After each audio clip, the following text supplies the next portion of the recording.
Nous voici dans le chapitre 7 sur l'équilibre d'oxydoréduction et nous allons nous intéresser dans un premier temps au couple redox. Je vous propose de regarder la vidéo suivante et puis revenons tout de suite pour écrire l'équation bilan de cette réaction.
Nous allons écrire les deux demi-réactions électroniques correspondant au couple Cu2 plus Cu.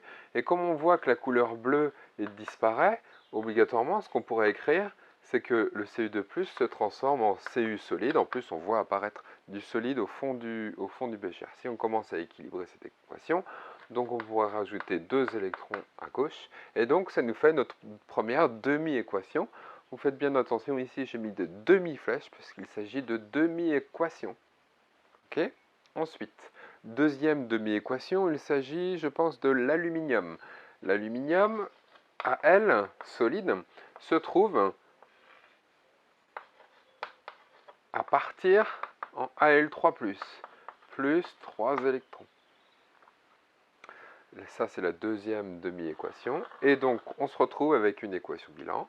On va multiplier la première par 3, on va multiplier la deuxième par 2 pour qu'il y ait donc un échange d'électrons correspondant. N'oubliez pas qu'une réaction d'oxydoréduction, c'est un échange d'électrons. 3 Cu2+, plus 2 fois l'aluminium, donne, et là on peut mettre des vraies flèches parce qu'il s'agit de la vraie équation bilan de cette réaction, donne 3Cu plus 2L3+. Et normalement, tout est bien équilibré. On a 6 charges plus à gauche, 6 charges plus à droite. Alors on pourrait essayer aussi d'identifier qui est l'oxydant, qui est le réducteur, etc. D'accord? Alors, on va essayer de faire ça. L'aluminium. L'aluminium, qu'est-ce qui lui arrive? L'aluminium, il passe sous cette forme-là. Alors moi, personnellement, comment je m'en souviens? La consommation, dans ce sens-là, il s'agit de la réduction. S'il s'agit de la réduction, parce que ça consomme les électrons, obligatoirement, la réduction fabrique le réducteur.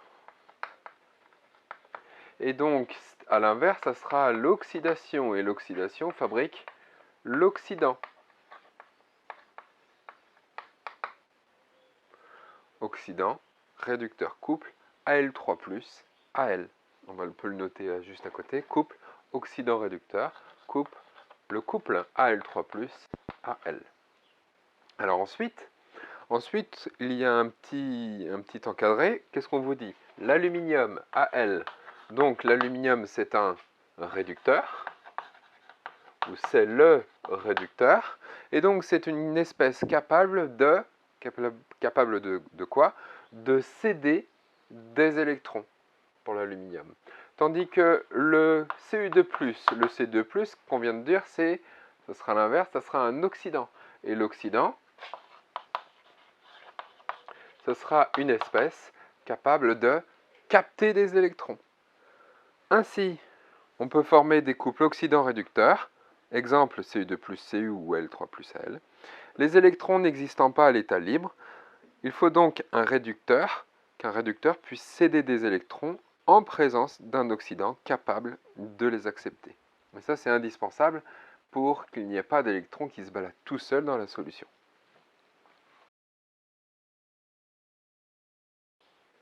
Pour le petit 2, ce qu'on va faire maintenant, on va changer de réaction chimique, d'accord? Et puis, on va essayer d'équilibrer ou voir comment on équilibre une réaction d'oxydoréduction. On commence dans le petit 2, on nous propose le couple Br-, l'oxydation de l'ion bromure par le permanganate. Donc, l'oxydation de l'ion bromure, on veut que le Br-, qui fait partie du couple Br2-Br-, se transforme en donc Br2. Quelles sont les étapes pour équilibrer une équation bilan? Première étape, on équilibre avec l'élément principal. Donc c'est pour ça que je mets un 2, 2Br, 2Br. Ensuite, deuxièmement, on équilibre les oxygènes avec des molécules d'eau. Là, il n'y en a pas. Ensuite, on équilibre les hydrogènes. Plutôt oui, les hydrogènes avec des H+, avec des protons. Là, il n'y en a toujours pas. Et pour terminer, on équilibre les charges avec des électrons. Donc plus 2 électrons, parce qu'à gauche, il y avait 2 Br-. On va recommencer cette fois-ci, mais avec le couple MnO4-, Mn2+. Et on nous dit, dans le polycopier, qu'il s'agit de la réduction du permanganate. Bien sûr, si c'est l'oxydation de Br-, ça sera la réduction du permanganate. Donc on va mettre le MnO4-, on va le mettre ici, demi-flèche, et donc Mn2+. Alors évidemment, ça va se compliquer un petit peu, mais bon, c'est pas non plus si terrible que ça. En 1, première chose à faire, j'équilibre l'élément principal, Mn. C'est bon, c'est déjà fait, il est équilibré. En 2, j'équilibre les oxygènes avec de l'eau. En 3, j'équilibre les hydrogènes avec des H+. Et pour terminer, j'équilibre les charges avec des électrons. Alors on compte combien on en a à gauche. 8 plus 1 moins à gauche au global, il y en a 7 plus. À droite, il y en a donc 2 plus. 7 pour aller à 2, ça nous fait une différence de 5. Voilà. Et donc on a équilibré, on a fait la réaction d'oxydoréduction entre Br- et Br2. Alors pour trouver l'équation bilan, comment est-ce qu'on pourrait faire? Eh bien, on pourrait multiplier celle-ci par 5. On pourrait multiplier celle-ci par 2. Donc, ça nous ferait 10 Br- plus 16H+, plus 2 MnO4-, qui sera en équilibre pour donner donc 5 Br2 plus 2 Mn2+, plus 8H2O. J'ai rien oublié. 10 Br-, c'est bien ça. 16H+, oui. 2 MnO4-, c'est bon. 5 Br2, ok. 2 Mn2+, c'est bon. Et 8H2O. Maintenant, pour vérifier vite fait, pour voir si notre équation bilan elle est juste, il faut juste comparer les charges.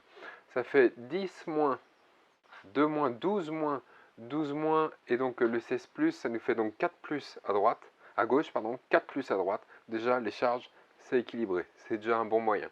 Ensuite, les oxygènes, j'en ai 8 à gauche, j'en ai 8 à droite. Donc ça veut dire que globalement, il y a de grandes chances pour que ce résultat soit bon.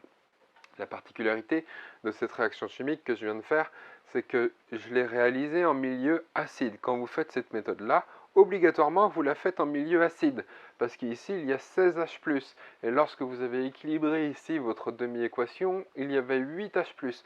Donc tout se passe en milieu acide quand le pH genre est très très faible. C'est comme ça que ça se passe. Donc a priori, vous commencez toujours comme ça. Mais si la question, c'est à la page numéro 2, si la question on vous pose en milieu basique, comment est-ce qu'on fait? Eh bien, ça c'est simple. Il faut juste rajouter des OH-. Vous rajoutez ici, dans votre équation bilan, plus, on va rajouter 16 OH- pour contrer les H+, mais si on en met 16 à gauche, eh bien, il faut aussi en mettre 16 à droite.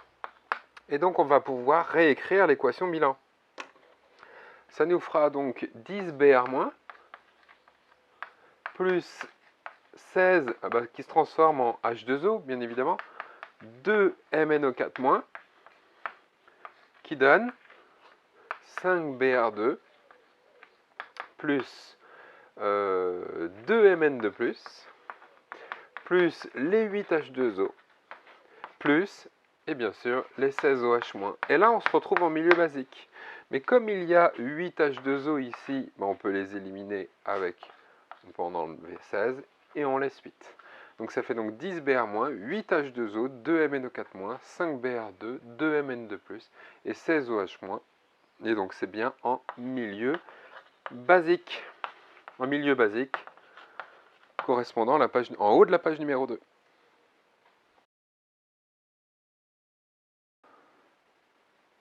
Le petit 3, le nombre d'oxydation. Le nombre d'oxydation, qu'on va noter N indice O, correspond au nombre d'oxydation d'un élément qui va nous intéresser. Je ne pense pas que vous l'ayez vu pendant votre année de lycée.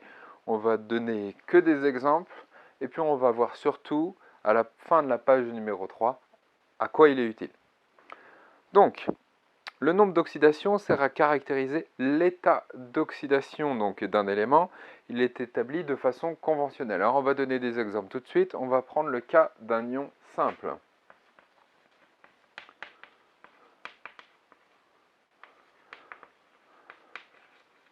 Pour débuter. Alors, si je vous propose Cl-, je sais pas, par exemple Fe2+, et on veut donner le nombre d'oxydation d'un ion simple comme ceci, eh bien son nombre d'oxydation, ça sera le nombre d'oxydation du chlore, dans le cas de Cl-, ça sera -1. Et on le note en chiffres romains, le nombre d'oxydation. Le nombre d'oxydation du fer, c'est assez simple aussi. Dans l'état Fe2+, ça sera donc +2, noté en chiffres romains. Alors on peut continuer longtemps. Fe3+, +3, H+, +1, etc. O2-, -2, et patati et patata. Maintenant, passons au petit 2, enfin au deuxième point, le cas d'un corps simple. Ou le cas d'un élément d'un corps simple.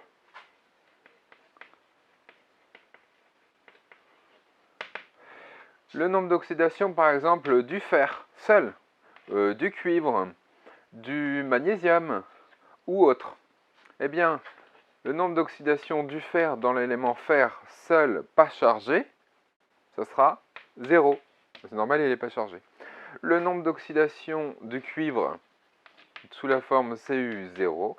Et le nombre d'oxydation du magnésium sous la forme simple comme ça, 0.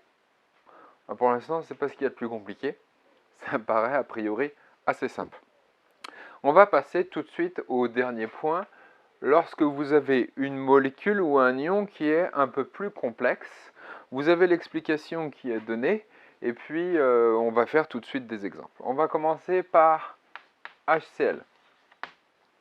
HCl, donc, cas d'une molécule ou d'un ion complexe. Comment ça marche? HCl, première chose à faire, écrire la structure électronique. Pas la structure électronique, pardon, je me trompe. La structure de Lewis. Une fois qu'on a écrit la structure de Lewis, il faut regarder quel est l'élément le plus électronégatif. Je rappelle, c'est qu'une convention, ce nombre d'oxydation. Donc ça n'aura pas à voir avec, a priori, la réalité. Ensuite, par convention, on attribue à l'atome le plus électronégatif le doublet liant. Ça veut dire que le chlore, il se retrouve à 1, 2, 3, 4, 5, 6, 7, 8 électrons, alors que le chlore dans la classification périodique, il est à 7 électrons. Donc il en a un de trop, et comme un électron c'est négatif, on pourra dire que le nombre d'oxydation du chlore, c'est donc -1.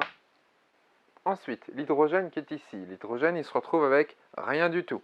Alors que normalement, l'hydrogène, il en a un électron. Donc il a un électron de moins.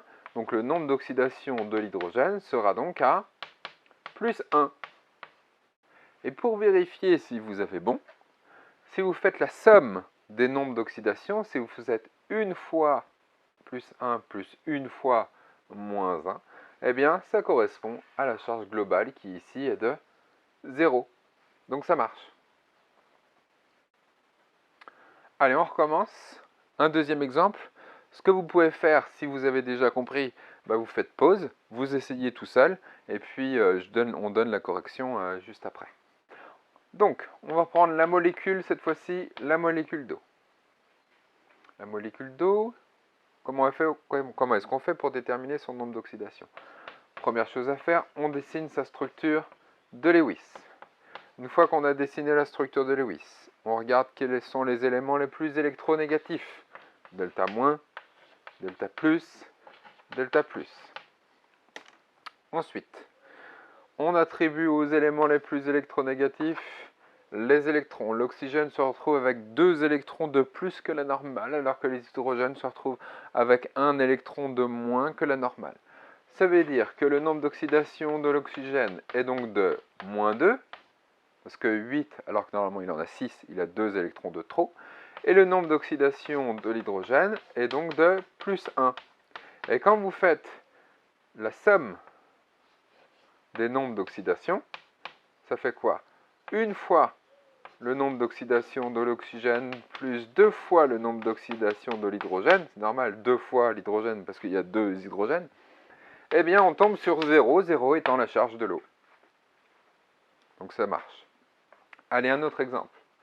Alors très souvent, c'est vrai, très souvent le nombre d'oxydation de l'oxygène est de moins 2, la plupart du temps, mais essayons dans cette molécule l'eau oxygénée pour voir ce que ça donne. L'eau oxygénée, la structure de Lewis de l'oxygéné,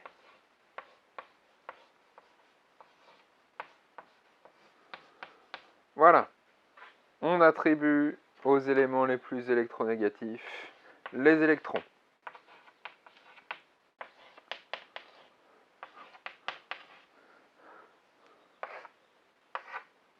Sauf qu'ici, il y a égalité. Et comme il y a égalité, on va couper moitié-moitié. Ce qui veut dire que le nombre d'oxydation, les deux sont identiques, de cet oxygène-là et de cet oxygène-là, c'est pareil. Le nombre d'oxydation des oxygènes va tomber donc à la valeur de moins 1, tandis que le nombre d'oxydation des hydrogènes sont à plus 1. Et si on fait la somme des nombres d'oxydation, 2 fois moins 1 plus 2 fois plus 1, ça vous fait bien 0. Donc ça marche.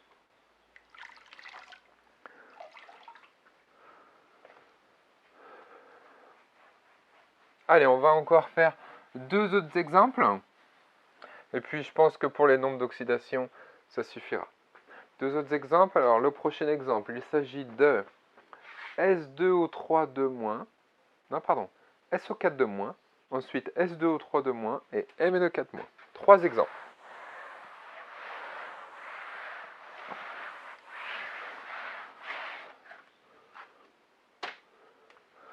C'est parti. SO4 de moins. Comment est-ce qu'on pourrait le représenter SO4 de moins? Déjà, il faut donner sa structure de Lewis. Ça fait S. De toute façon, il faut mettre des O autour. Si on peut, il faut essayer de respecter la règle de l'octet.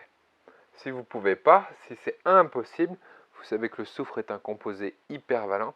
Donc à la rigueur, on peut en déroger un petit peu si on veut. Alors si on commence par faire ça, si on fait ça, SO4 de moins, non, là ça ne fait pas SO4 de moins, ça fait SO4, 4 moins. Oui, mais le soufre qui est au milieu, on va voir les charges formelles qu'il possède. Il a combien d'électrons juste autour de lui?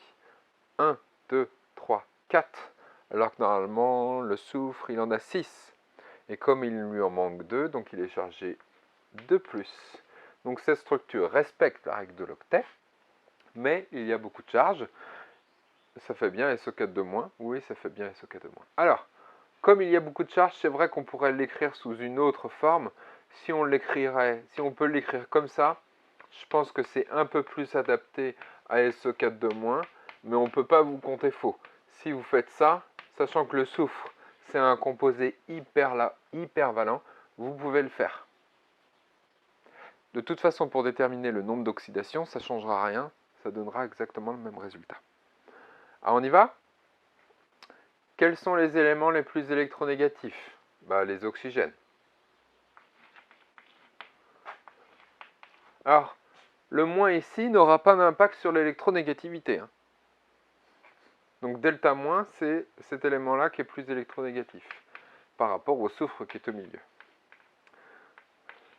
On attribue les électrons. Il y a un truc flagrant, c'est que le soufre, il a tout perdu.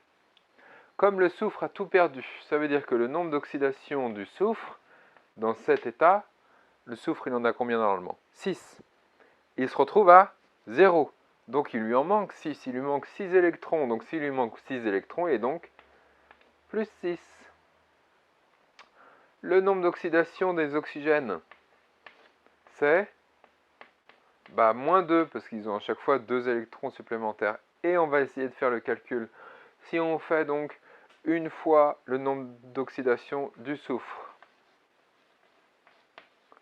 plus 4 fois le nombre d'oxydation de l'oxygène, eh bien, normalement, ça correspond à 6 plus 4 fois moins 2.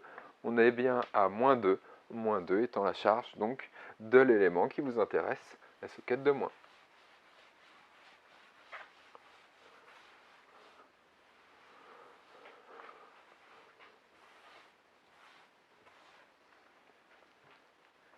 Allez, deux autres. Deux autres, on va faire S2O3 de moins. Alors, il est peut-être un petit peu particulier celui-là. Et puis MnO4 moins.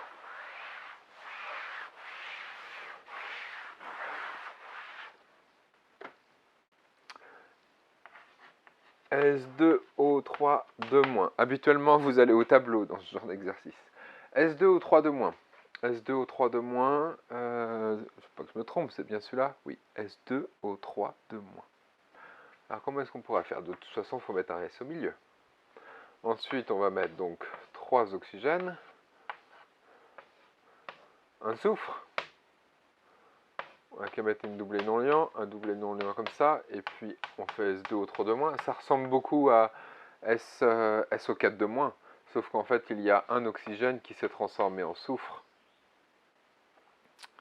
Alors, ensuite, les nombres d'oxydation. Quels sont les éléments les plus électronégatifs? Delta moins, delta moins, delta plus. Là, il y a égalité. Soufre, soufre. Enfin, moi, je le vois comme ça.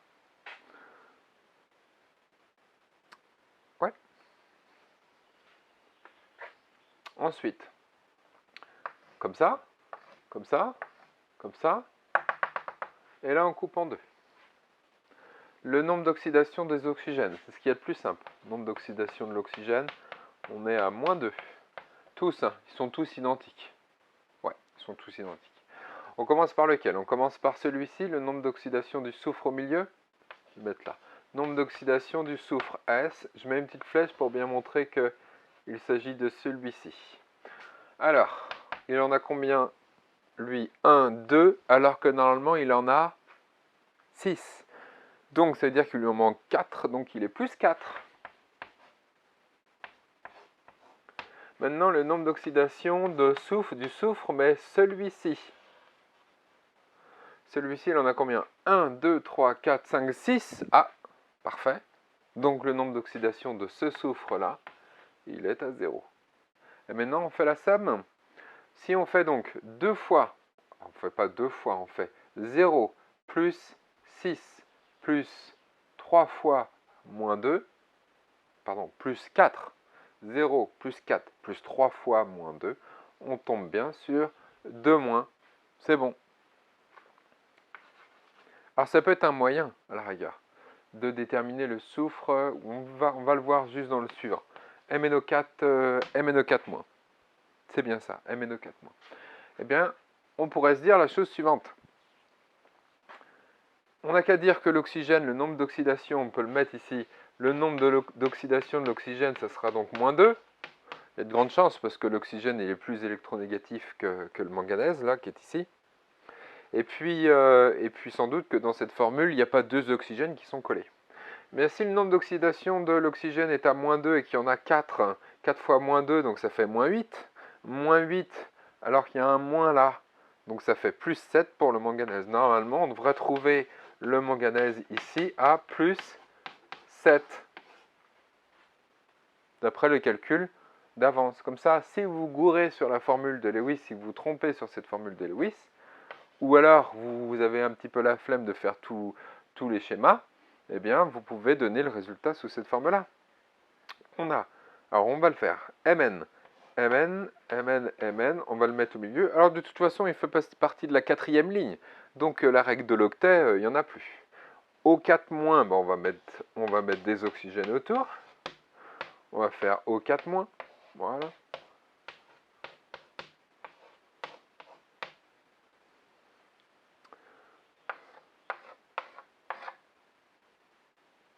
Logique, moi je trouve, parce que les oxygènes sont plus électronégatifs que le manganèse qui est au milieu. Normalement, le manganèse, si vous regardez dans le tableau périodique, il a combien d'électrons de valence? Il en a 1, 2, 3, 4, 5, 6, 7. 7 sans doute qui finit, je pense qu'il doit finir par 4s2, 3d5, le manganèse. Donc dans sa couche extérieure, il en a bien donc 7. On va peut-être vérifier, je vais peut-être vérifier quand même dans le tableau périodique. Il y a un tableau périodique à la fin du livre. Il est où le manganèse? Il est où le manganèse? C'est bien ça. 4s2, 3d5. Donc 7 électrons de valence qu'on pourrait représenter. Donc les oxygènes, les nombres d'oxydation de tous les oxygènes sont tous à la même valeur, donc moins 2, ça c'est bon. Et puis le manganèse qui lui en avait 7, il se retrouve sans rien. Eh bien le manganèse se retrouve bien à plus 7. Et si vous faites donc 7 plus 4 fois moins 2, on tombe bien sur moins 1. Donc ça fonctionne. Alors il nous reste une dernière chose. Donc c'était le dernier exemple que j'avais à faire avec les nombres d'oxydation. Si vous voulez, je ne sais pas si vous avez remarqué, mais à côté du titre, il y avait vidéo Caroline Cormier, c'est une Québécoise qui fait des vidéos de chimie. Et donc vous avez sur le site sa vidéo, ou le lien vers la vidéo, si vous voulez encore plus d'explications sur les nombres d'oxydation. C'est expliqué un peu différemment, mais ça marche très très bien. On va passer en bas de la page numéro 2, l'exemple d'utilisation du nombre d'oxydation. Alors on va faire un exemple tout de suite. On va prendre, après peu importe, hein, on peut prendre n'importe quel exemple, ça fonctionne. On va prendre le fer, tiens, et puis le cuivre.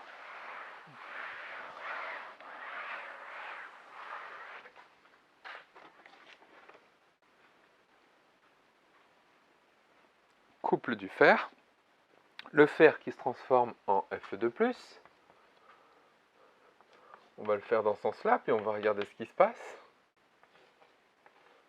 Et le cuivre, Cu2+, qui se transforme en Cu. C'est le couple Fe2+, Fe, et c'est le couple Cu2+, Cu. Alors, on va équilibrer la première équation. Pour équilibrer la première équation, c'est assez simple. On rajoute 2 électrons ici. Donc là, ici, à gauche, on rajoute aussi 2 électrons. Hein, vous vous rappelez, on équilibre d'abord l'élément principal, ensuite les oxygènes, ensuite les hydrogènes ou les protons, et pour terminer les électrons. Alors maintenant, je voudrais regarder les nombres d'oxydation pour voir ce qui se passe. Quel est le nombre d'oxydation du fer ici? Nombre d'oxydation du fer dans l'état fer tout seul, 0. Quel est le nombre d'oxydation du fer dans Fe2+? Plus 2. On a donc d'ici, alors je vais mettre en rouge, d'ici jusqu'à ici, une variation du nombre d'oxydation. Et c'est caractéristique d'une réaction d'oxydoréduction. On a une variation de plus 2. Et le plus 2 correspond à quoi? Correspond aux 2 électrons qui ont été échangés ici. Deuxième chose, le nombre d'oxydation s'est mis à augmenter. C'est-à-dire que lorsque vous passez de là à là, si le nombre d'oxydation augmente, il s'agit d'une oxydation.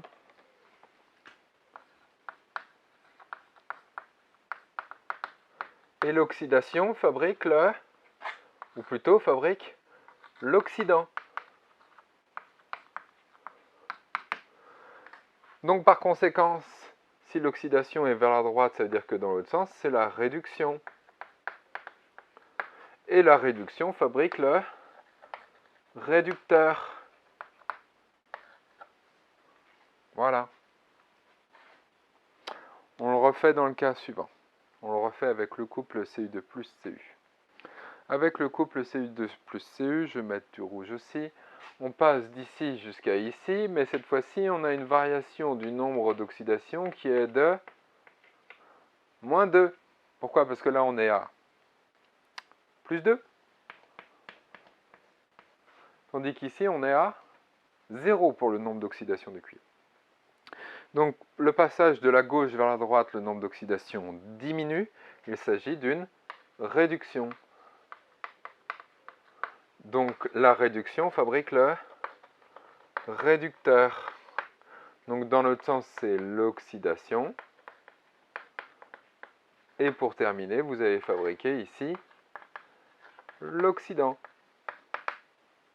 D'où le couple oxydant-réducteur. Oxydant-réducteur. Alors personnellement, je ne fais pas exactement comme ça avec les nombres d'oxydation pour m'en souvenir. Moi, je sais que lorsqu'on passe de 2 éléments à un seul, comme ceci, on voit bien c'est réduit, le nombre a diminué. Donc très souvent, quand moi je l'interprète comme ça, les électrons, ils ont disparu, donc c'est la réduction, et à partir juste de la réduction, je retrouve tout, le réducteur, dans l'autre sens l'oxydation, et ensuite l'oxydant. Qu'est-ce que vous pouvez faire après si vous le souhaitez? L'équation bilan de cet ensemble des deux réactions, et vous avez donc le fer plus Cu2+, qui est en équilibre, et qui donne le fer de plus Cu.